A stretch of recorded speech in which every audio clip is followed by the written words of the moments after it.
Resident Evil 7 took me by surprise, and I'm not alone in this. Before its release, a lot of people were skeptical about its shift to first person, with the demo arising the expectation that it might turn out to be a 7-hour-long PT clone. And with several former developers of PT working on the game, this assumption wasn't even far-fetched. So I went into the game with skepticism and careful optimism at best. 10 hours later, I found myself at the end of an unexpected but astounding piece of survival horror writing and game design. It had caught me off guard so many times and had continuously toyed with my expectations in a way I hadn't experienced since... To be honest, I don't know if any survival horror title has managed to pull it off quite like this before. Resident Evil 7 did for survival horror what Doom achieved for the old-school first-person shooter. For both of these games, the developers had basically the same goal in mind: to capture the core feeling that turned the original games into successful and long-running franchises and bring it back in a modern coat of paint. Or actually, that's wrong if I think about it, because this is what most reboots do plain wrong. We hear that phrase a lot when an old series gets relaunched, rebooted, etc., that it will go back to the essence of the original in order to make the franchise great again. I said that. But what we end up with most of the time is the old game with a new coat of paint. The usual straightforward approach is to take that original piece and modernize it as a whole, and that most of the times falls flat. The reason why Doom was so successful in modernizing the brand where others failed is that the developers methodically took the original game apart into its atoms and gave each individual element a well-thought-out overhaul. Modernizing it if it added to the desired feel, dumping it if it didn't, and adding new modern components to round up the whole package. Because you don't create a fast-paced, relentless shooter that incentivizes aggressive playstyle for an empowering, badass game feel in the same way as you would have done 24 years ago. Doom 2016 goes out of its way to incentivize the aggressive, badass mindset of the original game to a modern audience. The dynamically adapting soundtrack, the enemies' audio cues, the driven level design, the only partially regenerating health bar combined with the spectacular glory kills with their instant health and ammo drops are all designed to encourage an aggressive playstyle, rushing head-on towards the enemy instead of cowering behind cover until the player is healed. And even the way the protagonist himself is characterized is entirely tailored towards making the player feel strong, powerful, and badass. Doom Guy is mostly an empty shell for the player to slip in. We never see his face, and he doesn't speak, but when he acts, he's angry, aggressive, outright pissed. He projects everything the game is about at its core through his actions. And it works. It intuitively makes the player adapt this come-get-some mindset in good old Duke Nukem fashion, like no other title in a very long time. And Resident Evil does the exact same thing, but for classic survival horror. Now, if you read reviews, discussions, and hear people's opinions about the game, you will find a lot of praise for singular elements of the game and how surprisingly well they work. How the shift to first person was a good decision to bring the claustrophobic feeling of the original games across, how the Baker Estate's design with its clever nods and references and overall layout manages to capture the spirit of Spencer Mansion from the first game, how the save rooms, inventory management, and the crafting add strongly to the feeling of it being a true Resident Evil experience, just to name a few examples. And while I find myself pretty much agreeing with all of these points, I feel like there's a bit more to it. Because what struck me with this game is how all of the elements, art design, sound design, level design, writing, acting, game design, and so on, each of them great on their own, were sewn together with so much thought and care that they end up complementing each other in a way that makes the result more than just the sum of its parts. So let's break it all down to understand how exactly the developers pull it off. A fair warning here, in this video I will spoil the majority of the game, so if you haven't played it yet and want to experience it with a fresh mind, this is where I'd encourage you to stop the video and come back once you've played it.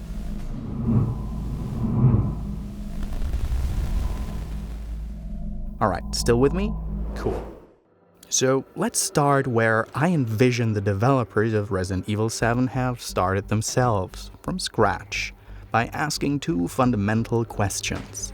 What essentially makes a good horror game, and what made Resident Evil originally a good horror experience? Because, and I'm not really breaking new grounds here saying that, the Resident Evil series as a horror franchise has been stuck in a bit of a pickle lately. The early games were filled with mystery, pitting the player against something obscure and unknown, which is one of the best sources for a feeling of uncertainty and dread. Shinji Mikami, the creator of the series himself, stated on several occasions how the nature of the franchise has the tendency to take away from the pure horror that should be the core of the experience. During the time we were making it, my personal feeling was that Resident Evil was not a game that should be made into a series. This is because horror tends to have strong patterns that are easy to get used to, meaning they're easy to get tired of. The first game started out with a special police unit being sent into the wildlands of Raccoon City following a distress call, being attacked by something inconceivable, hunted down, and eventually seeking refuge in the eerie and quiet Spencer Mansion. Nothing at all was known about what expected them and the player in there, which is a great setup for a horror experience. It was up to the player alongside the protagonist of choice to uncover what the hell is even going on, and what causes those zombies and the hell dogs and the other abominations thrown at them. Mystery. The unknown. But of course, at the end of the first game, we knew more. We knew about the secret experiments that took place, about the viral research that turned into the Umbrella Corporation, and over the course of several games and a plethora of spin-offs that all elaborated on the whole viral research conspiracy, we gradually learned more and more, gained deep insights and knowledge on Umbrella, and at some point the mystery was spoiled. New games couldn't be approached anymore with the question, what's this game gonna be about, but rather, what has Umbrella in store for me this time? And once you know thy foe, there's really only one thing left to do. Lock and load and go in guns blazing. Hence the series' gradual shift towards action. I don't say that this necessarily results in bad games, but in bad horror experiences. Perfect example for me in this regard is Resident Evil 5. Just take in how the game starts out. You travel to Africa as a beefed-up Special Forces soldier, armed to the teeth with the knowledge that Umbrella has been cooking up something here, so you're coming to investigate it. There is no subtlety, no build-up, no curiosity will await you. You know there's gonna be zombies, and zombies you'll get within the first 10 minutes. An outright army of them. There's not even a shadow of a doubt that you and your partner are totally capable of taking them on like a buddy duo in a campy 80s action flick. This is not a horror game, it's an action-adventure with a horror theme slapped on top. So if Capcom had just continued this conventional approach, putting you in the role of another highly trained special operative who's already instructed in all the evil shenanigans of Umbrella, it would have likely led to the same outcome. But when the estate demo hit and Resident Evil 7 was announced, you could find people everywhere asking, will this game even tie into the Resident Evil lore? We've seen trailers showing intimidating scenes of a severely underpowered protagonist pitted against sheer unvanquishable foes, but nothing we got was familiar, nothing we got was relatable to Resident Evil veterans. People were wondering if this is even going to be a Resident Evil game after all, or if it's just going to be a completely new thing with a brand name slapped on top. And this is the best thing the developers could have done, because it reinstated that feeling of curiosity, of mystery, of venturing into the unknown. The demo helped mostly in what it didn't show than in what it showed. And the shift to a first-person perspective turned out to be perfectly suited for this. Some people stated that if the creators wanted to recreate the feeling of the original, then they should have gone back to the original trilogy's fixed camera angles. But that would have A, established a sense of familiarity, and B, we have to think about why the original games chose the fixed camera angles in the first place. Because initially, Mikami actually intended the first Resident Evil to be a first-person game. But the harsh technical limitations of the PS1 just didn't allow for a satisfying visual quality. Fixed camera angles with pre-rendered backgrounds were a technical necessity of the time, not unlike the town of Silent Hill in their first game. Being shrouded in fog was equally a choice of technical limitations. So, in a way, you could say that the shift to first person is closer to the original vision than even the original game was. Okay, so what we have is a new control scheme and an unfamiliar and mysterious setting. How did the developers use this to make you afraid? Well, as I said, they use every means available to bring that feeling home. Let's start with the protagonist, Ethan. Not only do we finally get to play someone who's not a highly trained police or military specialist, we also never get to see his face. I mean, that's in part due to the nature of the first-person view, but even later on in the game when we get to see him a couple of times from an external perspective, his face always remains mysteriously covered in shadows or obstructed by some gross organic matter. Yes, Ethan has a voice, and he also has a backstory that feels like Silent Hill 2 on the Bayou. But just like Doom Guy, he's made to be a shell for the player to slip into.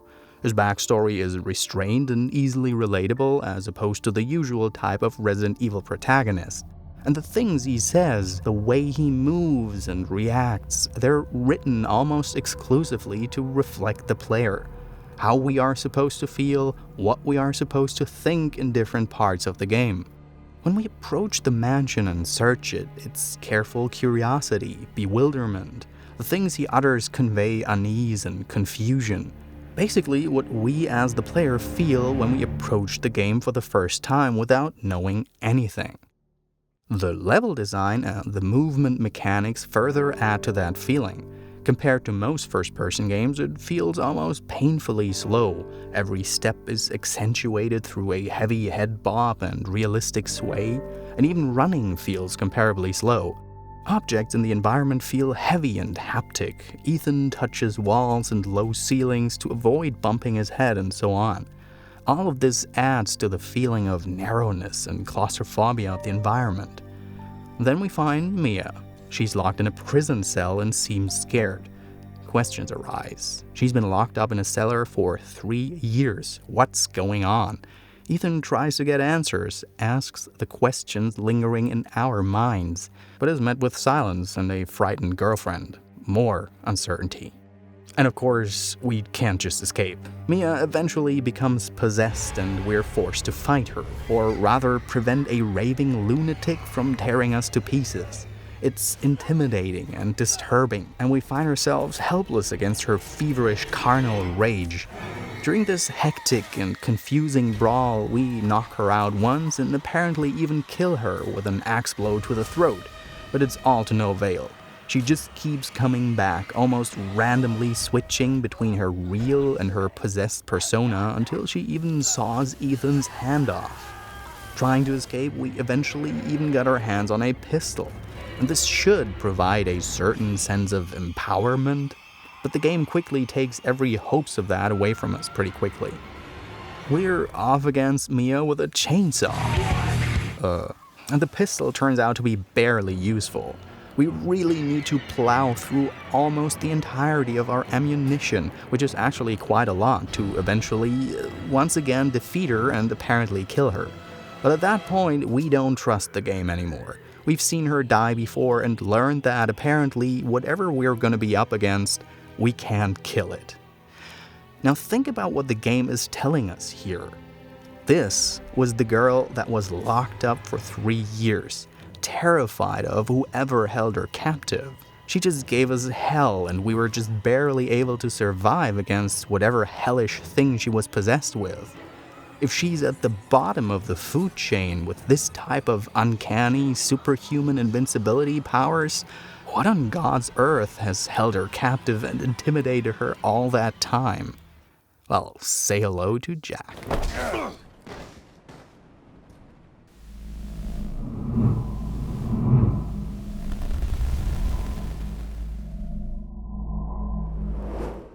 Next to a slow and deliberate build-up of tension and mystery, this first part of the game serves to bring 3 very important points of exposition across.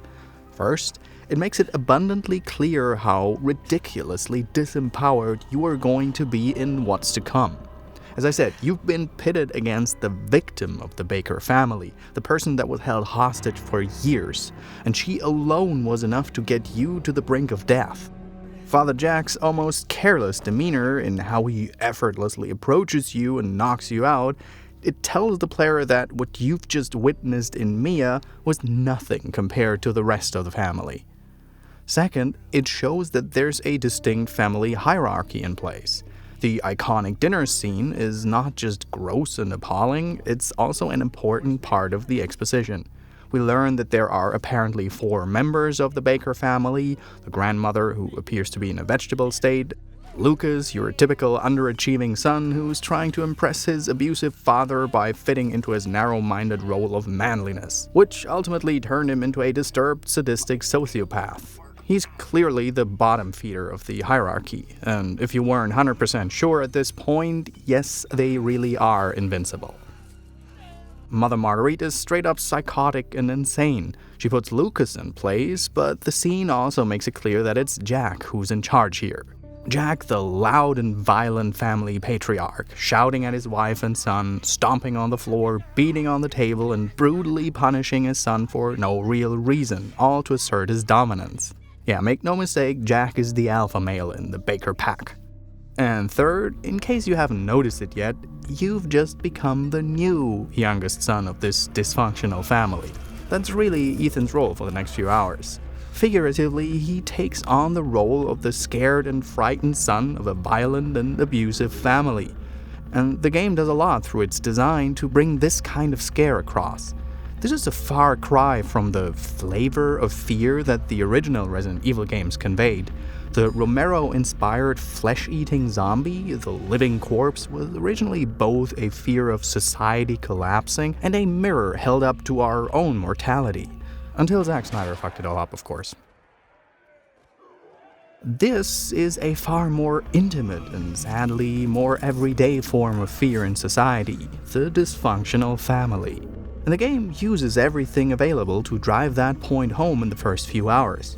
The Baker estate is narrow and claustrophobic. The slow and realistic movement of the protagonist makes you feel vulnerable and exposed, while you're constantly hiding or running away from Jack, who's stomping loudly through the hallways and calling out for you to come out of hiding, like the scared little boy who's hiding from his father. Several encounters establish the strong notion that he's unpredictable and that he can surprise you at any given moment, breaking effortlessly through walls and suddenly creeping up behind you. When you try to evade him, there's never enough space to outrun him, and more than once you escape his violent fits only by a hair's breadth. This is also underlined by Jack's demeanor. He doesn't take us seriously at all and visibly delights in his absolute physical superiority over Ethan. His remarks are playful and sadistic, like a cat toying with a mouse for amusement. This becomes even more apparent as soon as we get our hands on weapons. First, a pocket knife, which, in light of recent events, doesn't help to get our hopes up in the slightest. A fucking pocket knife? If you should decide to take Jack on with a knife, his reaction only adds to our feeling of utter helplessness. You think you can hurt me? He's amused, chuckling spitefully over our vain efforts to oppose him, only to realize that our little revolt is basically like pushing water uphill with a rake. Not too much later, we also get our hands on a pistol again, and we find ourselves immediately trapped with Jack in the garage. This tiny room leaves us absolutely no way to even avoid him, let alone escape him. Where the pistol was almost laughably weak against Mia, we quickly learn that it has absolutely no effect on Jack and is, once again, only met with pitiful sneers and amused laughter about our hopeless efforts to fight him. These first few hours are carefully designed to make the player feel helpless, terrified, and scared shitless. For example, take the way wielding a pistol feels in this game. First-person shooter mechanics are, in many ways, highly standardized at this point. In most cases, it's second nature to aim down sights a gun with a precision and stability that an untrained person just wouldn't have. We don't think about it anymore, but no matter if it's a tactical shooter or a more action-oriented game, we usually get iron sights that are rock solid and pinpoint precise. Resident Evil strays away from that established game design trope.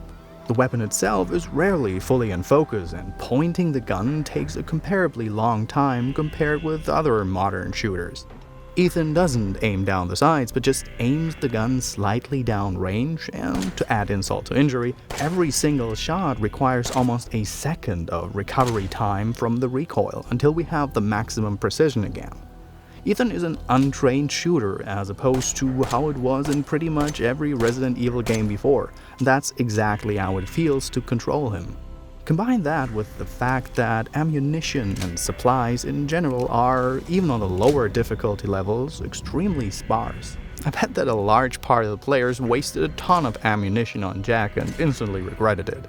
Alright, but I think you get the point. The first hours of Resident Evil are terrifying and designed to be so. And they achieve that through clever and well thought out implementation of writing, game design, level design, and acting. But you might probably say, what's so special about this? There are dozens of other games who are equally frightening and scary out there, so what makes this one so special?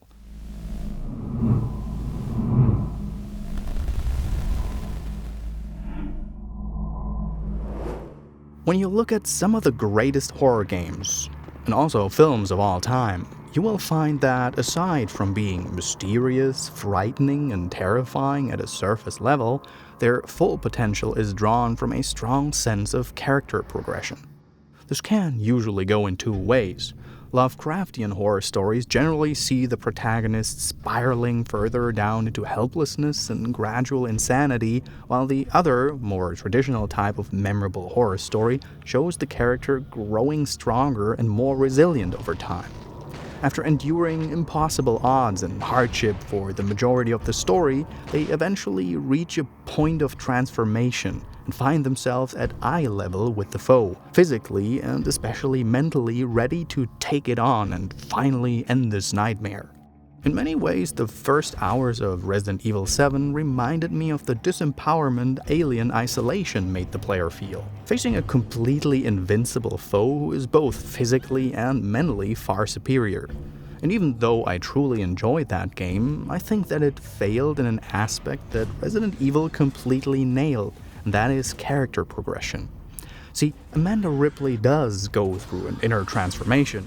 She, alongside the player, grows smarter and, driven by the dire circumstances, more courageous and bold over time. But the game never reaches that point where it feels like Amanda is, like her mother at the end of Aliens, at least spiritually eye to eye with the alien. To the contrary, later in the game, the odds get even worse and worse over time. The game attempts to keep up the same feeling of disempowerment over the entire 10 to 12 hour course of the single-player campaign by constantly increasing the odds against her. Amanda always remains the prey in this game of cat and mouse. It's in part due to the nature of the xenomorph itself, changing the rules mid-game so that it allowed the player to just mow the aliens down would probably turn the game into just another alien colonial marines, and nobody wants that. Fact remains, it never gets that feeling of satisfaction through natural and believable character growth across. Resident Evil does, and if you ask me, with flying colors. See, a lot of people criticize the trend of mostly linear first-person horror games in which the protagonist is defenseless. And while I'm not against this trope per se, I'm really happy that the developers didn't end up turning Resident Evil 7 into the 10-hour-long PT clone that people were afraid of. Because there are many first-person horror games that establish a really eerie sense of horror through the feeling of disempowerment, but often enough they don't really do anything with it. They don't offer a payoff for making it through all of this hardship in any way except for progressing the story. Take Outlast, for example. It's a great game all in all, and it manages to be really scary at times, in part through the defenseless nature of the protagonist. But my biggest gripe with it was always that it never went anywhere with that. There's so much unused potential for character growth, since at the end of the campaign you're basically still as helpless as in the beginning. Your only reward is getting to know how the narrative unfolds, nothing else. Resident Evil uses combat as a central catalyst to gradually steer Ethan's and respectively the player's inner progression by evolving over the course of the story. And it's one of the most satisfying aspects of the game that makes it stand apart from so many comparable genre titles of the last years. It begins pretty much after the garage encounter. We barely manage to escape, and only because Jack allows us to escape by toying further with us, demonstrating how even a straight-up point-blank shot in the face doesn't really bother him. But after this, we actually get a bit of breathing room to explore the Baker estate.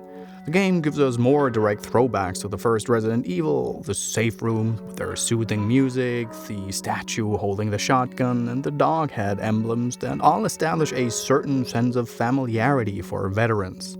Ethan himself, as we said, basically a vessel for the player to slip in, manages to stay mostly relatable through his remarks. One particular instance that resonated with me was the comment about the shadow puzzles. Who builds this shit? It's literally what I've been thinking in this moment. Once we start exploring the basement in search for the final dog head, we encounter the first molders, and this is already an important shift in perspective. Although they are intimidating at first, when we're trying to figure out how to best fight them without wasting too many supplies and that, they're also the first enemy we're somewhat easily able to defeat. We are no longer completely defenseless, we're making progress. We're also slowly starting to get a clearer picture of the abhorrent nature of the Baker family and their serial murders. There's still a shitload of unanswered questions and mystery, don't get me wrong. What's the deal with the house overgrowing with sentient mold? And what are those gross molders in the first place? What's the matter with Granny Vegetable, and why does she keep showing up in all kinds of different places? And how? But as we're starting to learn more, the complete and total ignorance is lifted from us, and we, at least in part, begin to understand our adversaries. And then, as we make our way to the third dog head in the dissection room, it is here where we encounter the first and maybe the most crucial turning point in the game.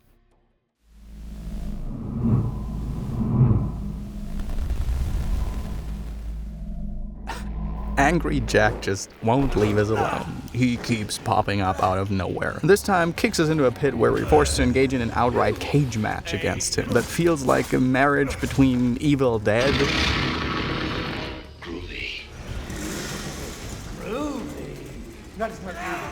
and Texas Chainsaw Massacre.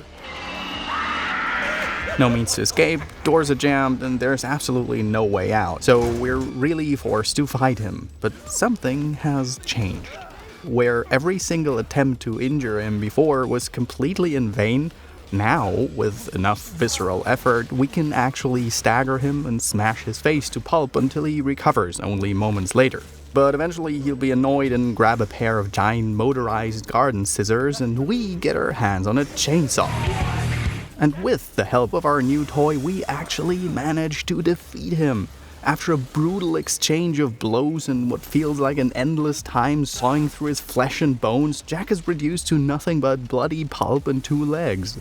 And from this point on, everything changes. Ethan is no longer scared, he becomes angry and annoyed. Do me a favor and stay dead. The entire way to the dissection room is cleared, and for a long time no new enemies spawn. For the first time in the game, we're allowed to walk the hallways of the Baker estate with a newly found confidence, because we are the new master of the house. There's a palpable tonal shift that extends to all aspects of the game.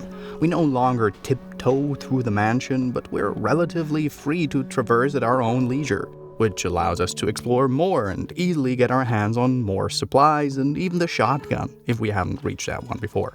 The limited inventory, which I noticed for the first time at this point in the game, because I found myself not having enough space to carry everything around.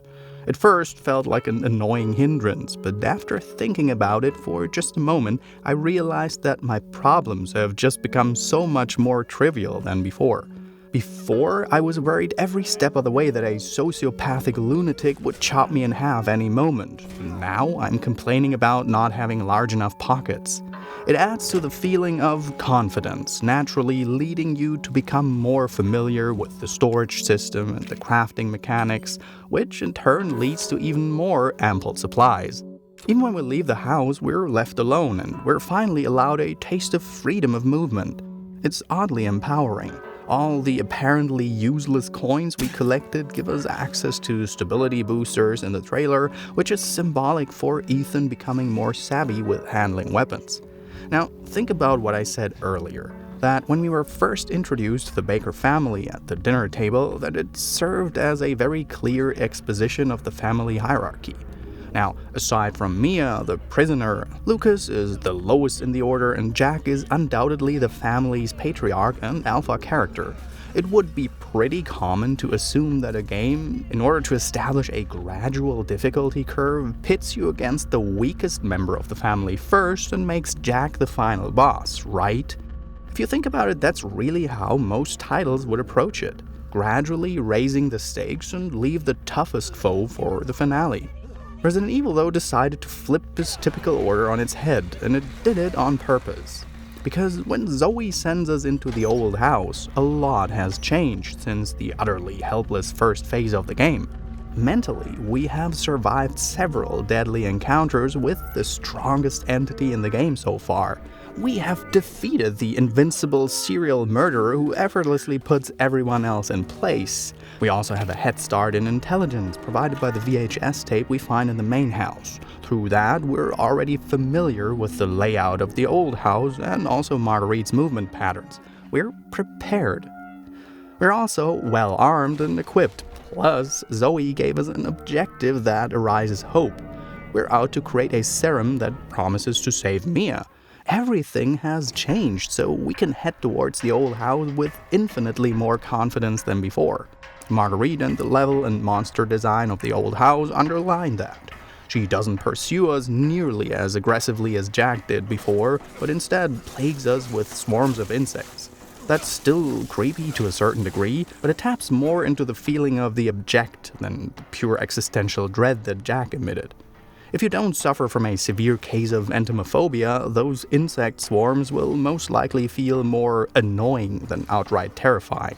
And it doesn't even take long until we get our hands on the weapon that's perfectly satisfying for those annoying little pests: a flamethrower. And basically, just like a miniature version of our run-in with Jack earlier, we have two direct and unavoidable encounters with her.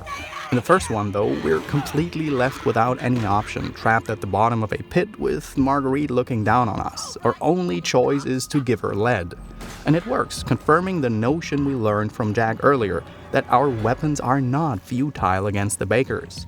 And not too much later, after we got the crow key that, if we paid attention, gives us access to even more supplies and ammunition back in the main house, we chase Marguerite down to the greenhouse, another wonderful throwback to the first Resident Evil. And the final fight against her, well, it's really just that. It's mostly really annoying. She keeps popping out of holes and cracks in the walls, sends her insect swarm minions at us, and all in all, the fight feels exactly how the game and her characterization portrays her, as an annoying pest. Once again, Ethan's attitude adapts to the situation and precisely reflects how the player feels and is supposed to feel in this moment. Just fucking stay dead, okay? And you can see where this is going.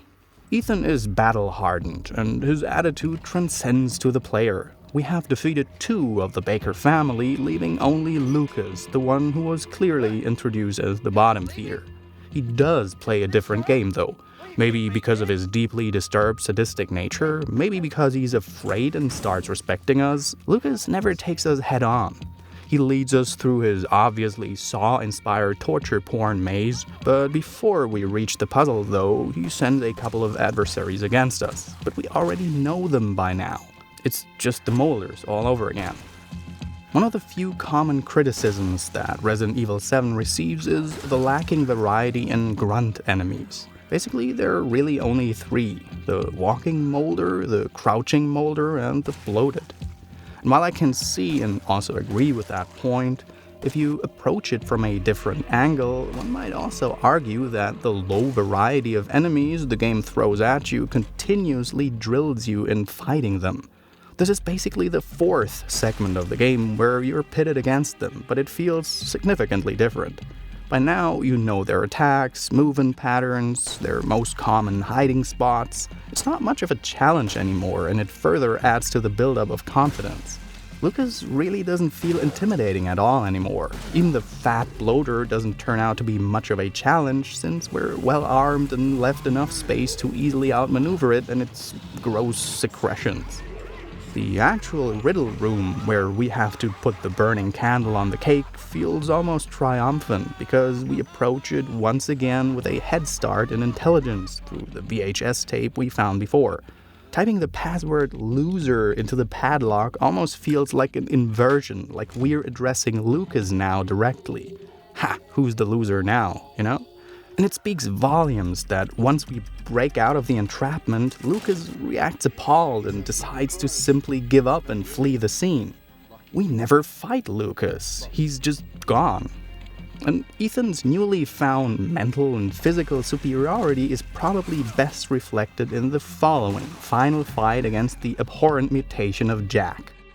The save room immediately before that encounter is just littered with supplies, including a plethora of items that blatantly urge you to craft as many rounds for your grenade launcher as humanly possible.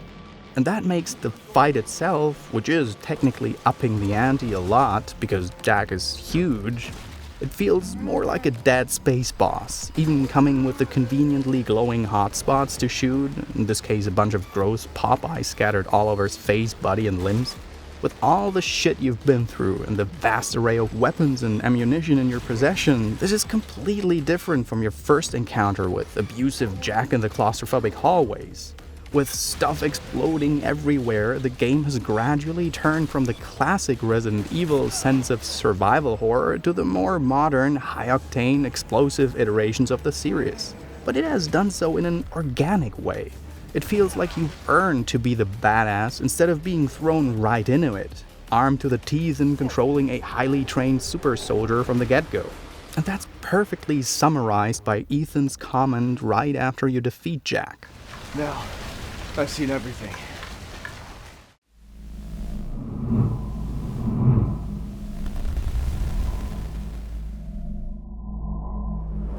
Now I gotta admit that at this point the game had managed to fool me for a moment into believing that I had reached the end, which wouldn't be a terribly good choice considering that we were just given a pretty hefty moral choice to either cure Mia or Zoe. I'm pretty sure that the vast majority of players will have chosen Mia, but still, offering this kind of choice and then leading it straight into the ending sequence would be disappointingly telltale for a game that offered such a strong sense of progression and agency so far.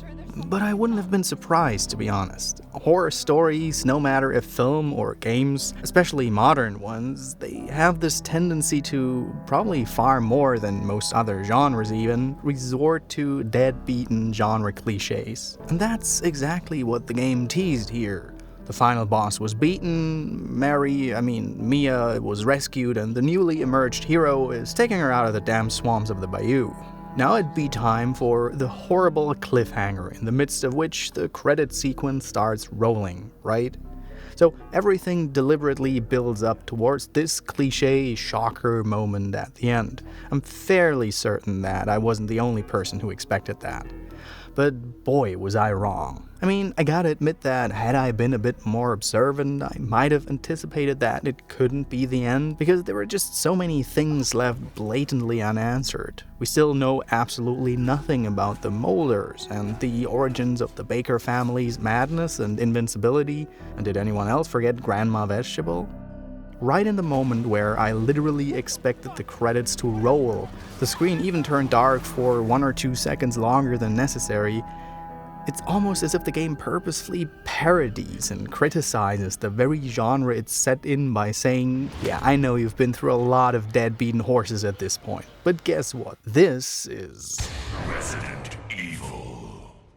because the game almost literally pulls a 180 at this point, suddenly putting us in control of Mia, making us explore the shipwreck we just found. Once again, we're completely dumbstruck. Something is happening here that seems to make at least some sense to Ethan. He referred to the ship as the ship, meaning he knows something about it. But almost as in the beginning, right now we don't have a hint of a clue what's going on, while we are searching for Ethan and are apparently stalked by the little girl who haunted us before. Then, in the longest VHS sequence of the game, we finally learn about Mia's backstory that had been so painstakingly avoided up until this point. Mia, as it turns out, was not just the innocent, helpless damsel in distress. She was apparently part of some secret bioweapon development task force who tried to turn Evelyn, the little girl, into an asset of biological warfare. When we start Mia's flashback sequence, we quickly find that Mia is highly trained and well armed. Her loadout and the way she talks and acts adds so much to her characterization in that moment.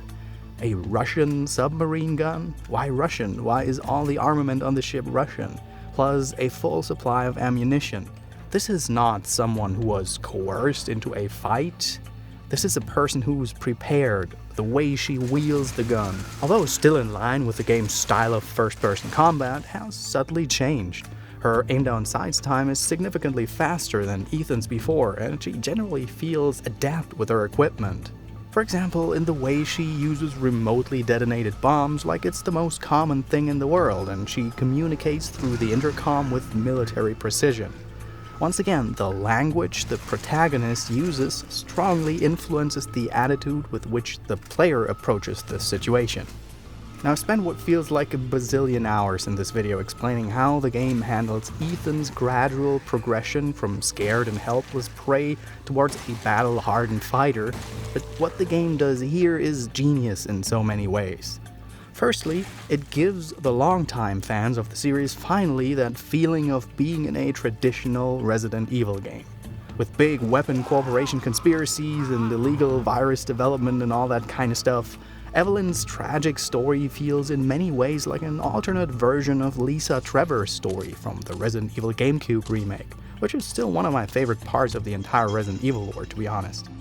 Second, it finally puts you, in good old Resident Evil fashion, in control of a highly trained special operative, like pretty much all the other games before. And third, we're getting another drastic increase in player progression. Would the game attempt to further push Ethan on his own, it would become unquestionably ridiculous at some point. But by making us play as Mia during the breakout of Evelyn's strange curse, it established another drastic tonal shift without making it feel forced. It's brilliant, really, and it took me totally by surprise. And it felt like I had earned it, not been given those highly trained fighter skills from the very beginning, not through level ups and experience points and Skinner box unlocks, but as a natural reward for our efforts. And just like before, the game also reuses the same old enemy pattern, which is finally explained through the nature of Evelyn's condition. She's vomiting. But this time it starts feeling like slaughter. Mia just ravages through them, executing them with full auto bursts and blowing them to pieces with her pipe bombs. Evelyn really seems to be the primary concern. After a somewhat long chase sequence, we find ourselves back in the present and have to free Ethan from Evelyn's entrapment. And this part now, being stripped of all the weapons again and having to find them all over after learning Mia's unique skill set, almost feels like a Die Hard with Molders scenario on a ship. Wait, Die Hard on a ship? That would be Under Siege then, right? Only that Mia doesn't seem to be a cook. What the game does here is put us back into a hide-and-seek scenario just like in the beginning, mostly to demonstrate how this type of gameplay, now with inside knowledge of the environment, with detailed information about the adversaries, and generally a vast pool of experience, it doesn't feel all that intimidating anymore. We're in control now, and we really tear those molders apart by the dozens. Would the game have started like this, like Resident Evil 5 did, it would have lost me after 2 hours max. Now, it feels rewarding. It feels right. Which brings me to the final result of the equation. Once we free Ethan, the game puts us back in his shoes. But before we're back in action, we get to talk to Jack Baker. But he's not the angry, aggressive villain he was before. We are sitting right next to him, calmly conversing, and he confides in us. He apologizes for all the terrible things he did, not just to us, but to the world. He starts crying and breaks down in front of us. This is maybe the ultimate moment that encapsulates the rise of Ethan. Jack Baker is now below us. He's completely turned around. Evelyn's spell over him, at least in this instant, is broken, and discarding the role of the abusive, violent father that Evelyn's notion of how a family should be imposed on his persona, he finds out that it hurts, that rejecting a toxic societal role is a painful process. When the game puts us back in control, we not only have defeated the entirety of the Baker family physically multiple times, we've even outgrown them mentally. And now we have a machine gun.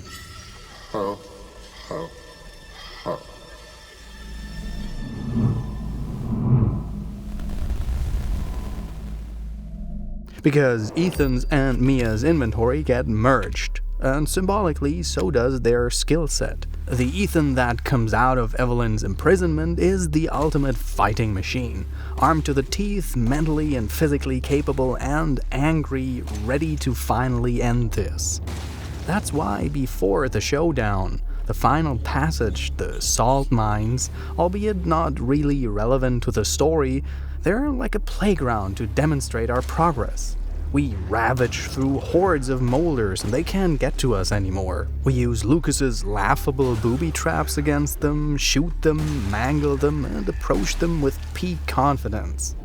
Through carefully constructed level design, story progression, and inventory management, thoughtful placement of items and enemies, it feels like we now know everything there is to know about this game. Crafting and repurposing new items feels natural and intuitive, and we, the player, have completely adopted Ethan's come-get-some attitude, in good old Duke Nukem fashion.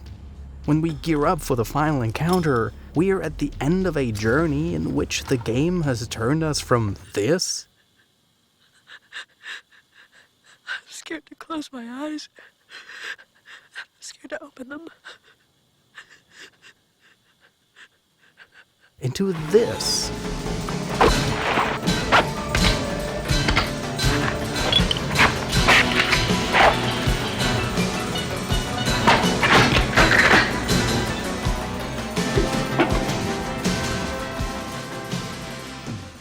Resident Evil has transformed us from a scared little mouse into a badass Doom guy. And at no place in this story did it feel forced, unnatural, or out of place. The game has brought back the feeling of survival horror while still delivering the high-octane action sequences of modern Resident Evil games. It has managed to throw us into a completely unknown new situation, build up curiosity and true mystery, but still managed to tie into the overarching franchise's lore and well-known Biohazard setting, while delivering not one but a handful of intriguing and compelling villains with an intricate backstory and believable motives.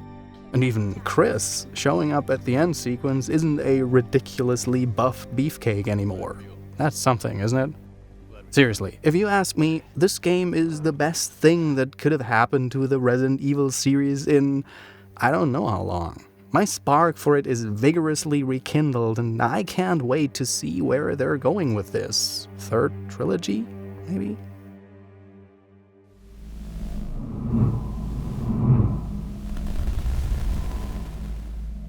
I think a really important factor for being able to enjoy a game like I apparently enjoyed Resident Evil 7 is the expectation with which you approach it. Because I'm pretty sure, had I been hyped to death before, I might not have been so positively surprised by what I got in the end. But aside from that, it turned out to be a dense and compact package that delivered a vast difference in kind over the course of its roughly 8 to 12 hour long campaign, and that's what truly made it stand out for me. A very polished product. On a final note, we gotta be thankful these days for a single player campaign that even lasts over 6 hours. And with a progression at the end of one playthrough being basically completed, you might assume that it doesn't bring a lot of replay value. Since the suspense, the build-up, the surprise of the narrative is basically stripped away from you. But I was actually surprised by how well thought out the Madhouse difficulty level turned out to be. It really is more than just your average New Game Plus, which mostly just turns up the stats of some enemies and maybe adds a few more of them here and there, but Madhouse actually subtly but effectively redesigned parts of the game. For example, saving needs cassette tapes with the cassette tape players that you usually save with, so you gotta be really thoughtful when you save and when not, so you can screw this up. All the enemies, the molars, and the family members are not only tougher by stats, but they all have different attacks and movement patterns up their sleeve, which really makes them a completely new challenge. Jack turns up in different places and has a few new tricks up his sleeve, and items, even key plot items, are sometimes, next to being more scarce in general, distributed in different places. It's not just a lazy rinse and repeat, but it's actually rebuilt and repurposed for the already experienced and battle-hardened version of Ethan that emerged from the first playthrough. The initial scare and the process of overcoming it are experienced, and now the focus lies on challenge, which really makes it a different experience altogether, but an experience worth approaching. It's difficulty done right. If you'd like to see another take on this game from a slightly different angle and with a slightly different approach, then I highly recommend watching Fungo's in-depth examination of Resident Evil 7 as well. He goes, for instance, a lot deeper into other aspects of the game, such as the Madhouse difficulty level. But man, look at the time.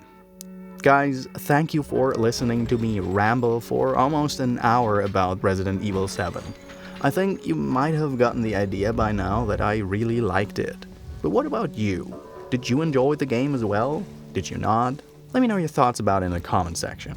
As always, I would like to express my gratitude to the people who support my channel on Patreon, with a special thank you going out to Caroline Mills, Simon Anderson, Lucas Porter, Travis Deng, Evan Tekrer, James Lynch, Luke Johnson, Danny Sendel, Dark Blue 1, Thiago Pereira dos Santos Silva from Porto, Portugal, Milan Vujinovic, Carlos Vega, Max Benzimon, Marissa Martinez, Michelle Stoliker, Kelvin Bombach, Adele Al-Falasi, Christopher Collish, Nicholas Stevenson, Ronnie Meinert, Ian Melancon, Dewey Wayu Hendriani, and a heartfelt apology to Christianas Yalnionis for forgetting his name in the last video's credits.